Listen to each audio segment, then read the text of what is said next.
No way he just said this. We have some shocking updates about rookie tight end Terrance Ferguson, as well as Sean McVay's thoughts on the offense and what needs to change heading into this week against the San Francisco 49ers. All that and more in this episode of Rams Digest. And welcome back to another episode of Rams Digest. I'm your host, Joshua Finehirsh. And before we get into today's video, make sure to hit that subscribe button. We're on the road to 5K. So make sure to hit that sub button. Click that bell if you want to be a part of the journey. Click all so you get notified and never miss whenever we post our daily new Rams Digest video content. I'm a little under the weather today, as you can hear, so leave a like on this video right now for me. Leave me a nice comment. I need it right now. We're doing okay. Voice is a little off. We hope to be live Thursday at around 5 p.m. Pacific time for Thursday Night Football, so make sure to stay tuned for that.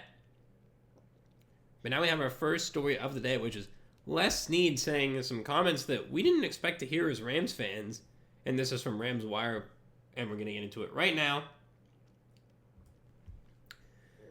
One of the more puzzling storylines surrounding the LA Rams in the early part of the season has been Terrance Ferguson's absence on the offense.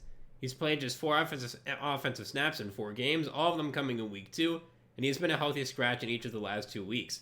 The Rams were deep at tight end with Tyler Higbee, Parkinson, and Davis Allen, but Ferguson was their top pick, number 46 overall, and was viewed as one of the most talented tight ends in the class, yet he doesn't have a catch and hasn't been able to get on the field the last 2 weeks. Yeah, it's a bit concerning. It's definitely a bit of a problem here for this Rams team because you drafted him this high up. We talked about it on stream, and yet the Rams just aren't giving him the ball really whatsoever. And then this has to change if you want to make a deep playoff run, because Terrance Ferguson, we thought he had the route tree. That's what McVay really liked about him. He was behind in training camp. He missed some time with the injury, but now that he's healthy, again, I was just saying, give him 3 targets a game. It's not like you're giving him 10 targets, but just give him a chance to do something, because I think that's very, very important. Sean McVay has remained optimistic about the rookie and expressed confidence in him. But how does general manager Les Snead feel about Ferguson's slow start? He was asked by JB Long on the Coach McVay show about Monday about Ferguson not being involved in the game plan thus far, and he said the rookie is just not there yet, but his time is definitely coming. And that's a bit concerning that he's not there yet in week 4 to even be on the active roster. Like, that doesn't do him any good, just sitting there on the bench, not doing anything. Because if you're sitting on the bench, to me, that's demoralizing, especially as a second-round pick. You're expected to come in and do something. I'm not saying Ferguson's supposed to be all-world right away, but he's got to be doing something this year to make the Rams believe they have something in this pick. Fans certainly won't be excited by Snead's comments about Ferguson mimicking Tyler Warren on the scout team instead of scoring touchdowns like the Colts standout rookie tight end. But it's a long season and players aren't drafted for their potential in weeks 1 to 4 of their rookie season. The Rams have a long-term outlook for Ferguson, even if that means he won't be involved much this season. I mean, yeah, again, sure, that definitely could be the case, but it doesn't help him sitting on the bench as long as, like, even if he only gets on the field for 7 snaps, like, that's something. You're getting him out there. He's getting his cup of coffee, as I like to say in baseball. But here, this isn't doing anything for him. In fact, it would just demoralize him.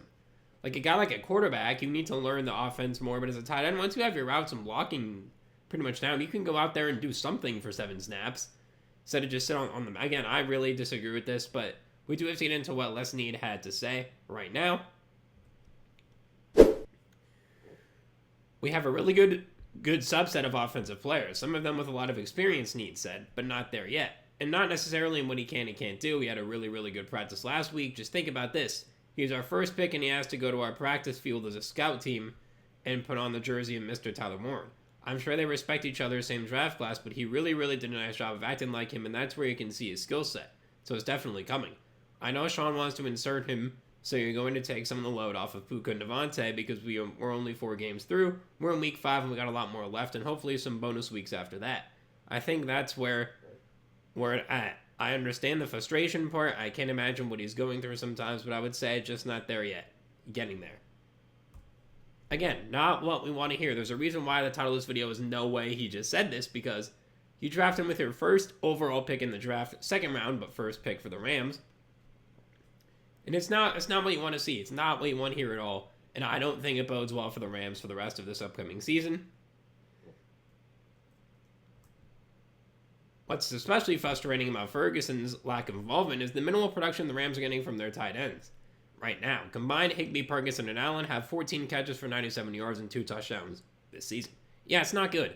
The tight end production's not where you want it to be really whatsoever. Higbee, you expect to be better coming back off of the injury. Colby Parkinson's really a non-factor like I thought he was. Davis Allen's had a nice year, two touchdown catches. I think he's actually a bit underrated in this tight end room, but Ferguson has such high potential, higher than all of them. I get the blocking is not where I want it to be right now, but in the future, he's going to be way better than these guys, and I think it's important to start playing him sooner rather than later.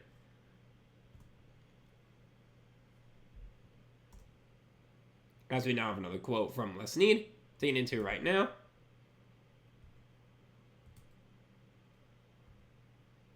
Hang on, I'm having some difficulties here. We're going to go back over here, so we may not get that quote for you right now, but it is definitely important to note how important this is, just because Ferguson's not where he needs to be developmentally. And comment down below right now where you stand in this, because I definitely think it is quite weird that he's not where you need him to be just yet to even get on the field. I think it's a problem that maybe he wasn't as ready as we thought he was, or the Rams are being extra cautious for no reason, because we see Josiah Stewart making a nice impact as a third-round pick, but yeah, Terrance Ferguson not able to do anything just does not bode well. But now we have another story from Rams Wire about Sean McVay wanting to spread the ball more on offense, something we all wanted to see, which we're going to get into right now.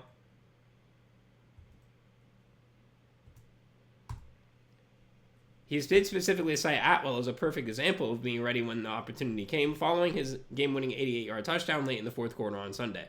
Yeah, he did. McVay was really high on this play. He should be. It's really, really important to note, and hopefully we can get that quote from McVay up right now. I don't think we can. I apologize for that. Some tech difficulties here. I'm a little under the weather, as I said. Normally, I would probably re-record this, but just with the way my voice is right now, I'm going to be honest with y'all. I think this is the best take that we're going to get, so unfortunately we can't really do that right now, but yeah, Tutu's touchdown was great, earning that $10 million one catch at a time. McVay is basically saying that there's guys that they want to get more involved and pretty much staying ready when your number is called, as we got here. And McVay also did maintain the stance that Adams and Nacua will always be the main points of the passing attack, but spreading the ball around remains key in order to keep balance with the offense. Through 4 games, Nacua and Adams have accounted for 85 targets on Matthew Stafford's 136 pass attempts on a target share of 62.5%. That's a high number, and McVay wants to ensure the offense remains balanced by spreading the ball around. Yeah, that's for sure. It's what you have to do if you are the Rams. And Atwell and Whittington will continue to stay ready and make big plays for the team when the number is called, just as Tutu did on Sunday. Yeah, Tutu with the game-winning play. Obviously, our real MVP, A.D. Mitchell, thank you so much for the 2 penalties. But besides that, Atwell, key member of that game for that one play. Now, comment down below right now, who else do you think should step up? Because Blake Corum, they've tried, hasn't really been catching the ball well at all. So I think they got to go to other guys there. But comment that down below right now as well.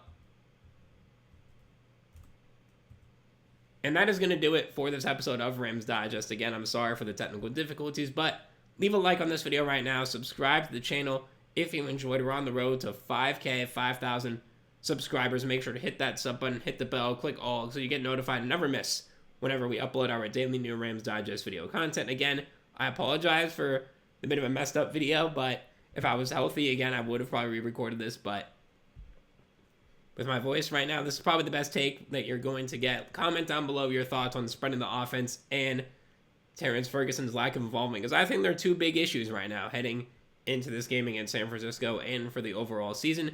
Thank you very much for watching another episode of Rams Digest. I've been your host, Joshua Finehirsh, as always.